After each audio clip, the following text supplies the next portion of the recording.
चलिए बच्चों, बात करते हैं class 9th chapter number 7 exercise 7.2 last question number 8। इसमें लिखा हुआ है ये प्रूव करके दिखाइए कि किसी इक्विलेटरल ट्रायंगल के सभी एंगल्स का सम 180 डिग्री होता है। ये आपको प्रूव करके दिखाना है।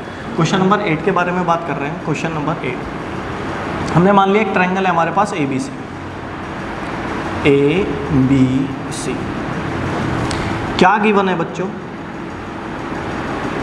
Given that triangle A B C is equilateral triangle. इसकी सारी लेंथ आपस में इक्वल है। A B equals to A C equals to B C, सारी लेंथ इक्वल है। और इसमें टू प्रूव आपको प्रूव करना है angle A equals to angle B equals to angle C equals to 60 degree.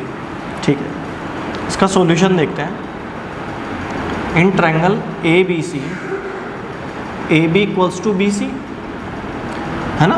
A B और B सी आपस में इक्वल है, तो ए बी के सामने कौन सा एंगल आता है? Angle C. बी सी के सामने कौन सा एंगल आता है? एंगल ए।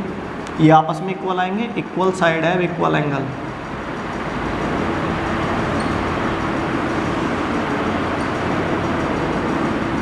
ये हो गई आपकी फर्स्ट इक्वेशन।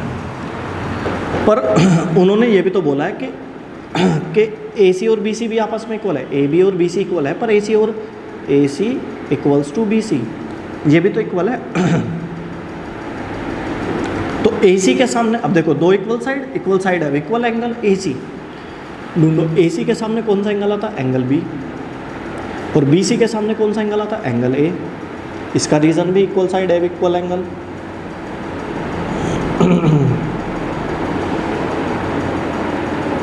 इक्वल साइड है इक्वल एंगल। अब ध्यान से देखो, angle A equals to angle B and angle A also equals to angle C from equation first and second. भाई इक्वेशन फर्स्ट में तो लिखा है कि एंगल ए सी के इक्वल है, एंगल ए सी के इक्वल है। सेकेंड इक्वेशन में लिखा है कि एंगल ए बी के इक्वल है, एंगल ए बी के भी इक्वल, एंगल ए सी के भी इक्वल। यानी कि तीनों आपस में इक्वल होंगे कि नहीं होंगे? तीनों आपस में इक्वल लिखे जाने चाहिए कि नहीं लिखे जाने चाहिए? मैं इनका नाम लिख लेता हूँ। Let angle C equals to angle A equals to angle B equals to X degree मान लेता हूँ। ठीक है जी, हम मान लेते हैं कि एक्स डिग्री के आपस में ये इक्वल आएंगे और एक्स डिग्री के इक्वल आएंगे। अब ध्यान से देखो, in triangle A B C angle A plus angle B plus angle C equals to 180। क्या रीज़न है? Sum of all interior angle of a triangle. किसी भी ट्रायंगल के समस्त सारे के सारे इंटीरियर एंगल का सम करते हैं तो 180 डिग्री आता है। ठीक है जी, एंगल ए की बजाय मुझे एक्स लिखना है। मैंने एंगल ए को एक्स बोला, एंगल बी को एक्स बोला, एंगल सी को एक्स बोला है। इन सब की बजाय हमें क्या लिख लेना है? एक्स डिग्री लिख लेना है। X degree plus X degree plus X degree, सबकी वैल्यू सेम है इसलिए एक नाम दे दिया इनको।